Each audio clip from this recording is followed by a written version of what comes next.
there are very few people that from my neighborhood, you know, in my environment that make it out. I mean, forget about to be successful, to make it out alive. I have a great friend, you know, who just came home, who's one of the most beautiful people you ever meet, you know, and he just came home from doing 13 years, and we were together every single day, you know, and had it not been for music and music taking me out, you know, at the right time, you know, my life could very easily have been his.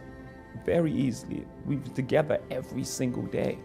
You know, we were into different things. We were into a lot of street things, and you know, just so happened I had a talent to make music.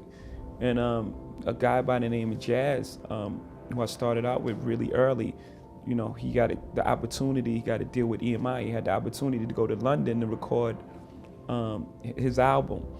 And you know, I went along with him, and we waited for 2 months. Well, in that 2 months, there was a sting operation, and they took, you know, my friend I'm talking about, took him away for 13 years. And the only reason I was in there because I was away, you know, doing this music stuff. The hustler is anybody that gets up every single day and figures out a way to make good for themselves in this society. Hustler is anybody who has the drive to make something happen for himself. For us, being in the street, hustler meant that we had to find a different way because there were no jobs available. You know, the school system was shot. Right. You know, so we had to hustle to find a different way to make means for ourselves. Fail big. That's right. Fail big. Today's the beginning of the rest of your life, and it can be very frightening. It's a new world out there. It's a mean world out there, and you only live once. So do what you feel passionate about. Take chances. Don't be afraid to fail. There's an old IQ test, was 9 dots, and you had to draw 5 lines with a pencil within these 9 dots without lifting the pencil. The only way to do it was to go outside the box. So don't be afraid to go outside the box. Don't be afraid to think outside the box. Don't be afraid to fail big, to dream big. But remember, dreams without goals are just dreams, and they ultimately fuel disappointment. As I was listening to him, I just hear all the similarities and all the themes in what he's saying, right? Because if you don't look at it as tickers and things like that, you're really just searching for the truth within, you know, all that. And within all the numbers and all the chaos, you're just searching for the truth, right? And that's the key to being a recording artist, right? You're telling your story or finding your truth at the moment. You know, I had, mine's a little opposite from Warren because I started a little later. My first album didn't come out till I was 26, so I had a bit more maturity of where I was at. It's my first album had all these you know, emotions and complexities and layers to them that a typical hip-hop album didn't have because, you know, we were making it at 16, 17 years old. There wasn't enough wealth of experience to share with the world. So at 26, I had been through so many different things. I had so much wealth to share, you know, with the world at that time. You can't take it with you. And it's not how much you have, it's what you do with what you have. We all have different talents. Some of you will be doctors, some lawyers, some scientists, some educators, some nurses.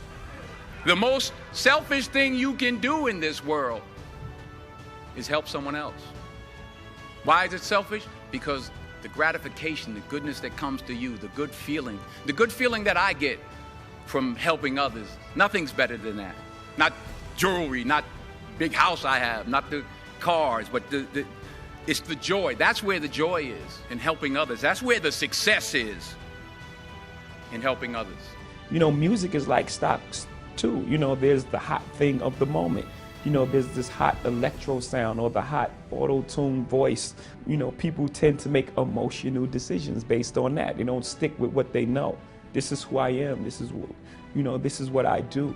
So for me, just having the discipline and having the confidence in who I am, you know, and if I go into a studio and if I find my truth of the moment, there are a number of people in the world that can relate to what I'm saying and it's gonna buy into what I'm doing. not because it's the new thing of the moment, but because it's my genuine emotions. It's how I feel. It's how I articulate the world. If I'm going to fall, I don't want to fall back on anything except my faith. I want to fall forward. I figure at least this way I'll see what I'm going to hit. Fall forward. This is what I mean. Reggie Jackson struck out 2,600 times in his career, the most in the history of baseball. But you don't hear about the strikeouts. People remember the home runs. Fall forward. Yeah, that was the greatest trick in music that people ever pulled off, is to convince artists that you can't be an artist and make money. It was almost like shameful, like especially in rock and roll. You had to pretend that, you got these millionaire guys who had to pretend as if they weren't successful at all, or it would be like a detriment to their career. Hip hop from the beginning, it was always been aspirational. Just always broke that thing, that thing that an artist can't think as well. We were forced in the beginning. I wish I could say we were geniuses and said we're going to start our own company. That's not what happened. In the beginning, we went to every single label, and every single label shut their door on us. The genius thing that we did was we didn't give up. We didn't give up at that point. I think that, that was the genius thing we did. We started selling our own CDs, and then the record company came back to us. So now we had a different negotiation. You have to educate your children on the world as it exists today. But my child doesn't need the same tools that I needed growing up. I needed certain tools to survive my area that my child doesn't need. But also they have to know their history, what it took to get to this place, have compassion for others. The most important thing, I think, out of all this is to teach compassion and to identify with everyone's struggle and to know these people made these sacrifices for us to be where we are, and to push that forward for us. If someone's racist toward you, it's not even about you. It ain't about you. It's about their upbringing and what happened to them and how they led them to this point. Most bullies bully. Oh, you got bullied as kids, so you're trying to bully me. I understand. Right. And once I understand that, instead of reacting to that with anger, I can provide a softer landing. And maybe, oh man, are you okay? The most beautiful things are not these objects. The most beautiful things are inside. The most beautiful things are the friendships I have, person I've become. Like that's what this chapter is.